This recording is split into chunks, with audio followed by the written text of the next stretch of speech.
Hello friends, કેમ છો બધા? Welcome to NCK diaries. તો ફરાળમાં ખાઈ શકાય એવા સરસ મજાના આપણે આજે બનાવીશું બટેટાના પુડલા.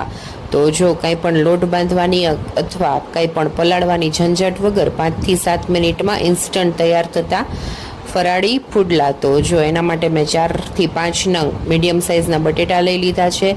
3 થી 4 તીખા અથવા તમારા સ્વાદ અનુસાર મોળા મરચાં તમે લઈ શકો છો અને 1 ઇંચ આદુનો ટુકડો લીધો છે અને એમાં આપણે સ્વાદ અનુસાર નમક નાખીશું. બીજું આમાં કશું જ જોતું નથી. ફટાફટ તરત જ આપણે પ્રિપરેશન કરી અને બનાવી શકાય તેવા સરસ મજાના પુડલા. તો જો મસ્ત મજાનું આપણે ઝીણું ઝીણું મરચું કટ કરી લીધું છે, આદું છીણી લીધું છે અને બટેટાનું પણ ખમણ કરી લીધું છે.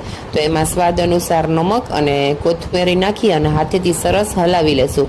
તમે તેમાં મરી પાવડર પણ એડ કરી શકો છો, પણ અત્યારે મેં તીખા મરચાં લીધા છે એટલે મરી પાવડર એડ કર્યો નથી.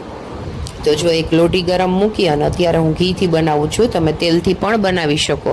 તો હાથેથી જ સાવ પતલા અને મીડિયમ સાઇઝના બટેટાનું જે છીણ છે તેને સ્પ્રેડ કરી અને તવીથાથી સરસ ગોળ આકાર આપી અને પ્રેસ કરી મીડિયમ ગેસે તમારે બનાવવાના છે, કેમ કે બટેટા આપણે કાચા લીધા છે એટલે સરખું ઘી લગાડી અને મીડિયમ ગેસે જ એને ધીમા તાપે ચડવા દેવાના છે એટલે બટેટું સરસ ચડી જશે અને મસ્ત મજાના પુડલા જો તૈયાર થઈ જશે. તો ચાલો આપણે બધા જ પુડલા તૈયાર કરી લઈશું.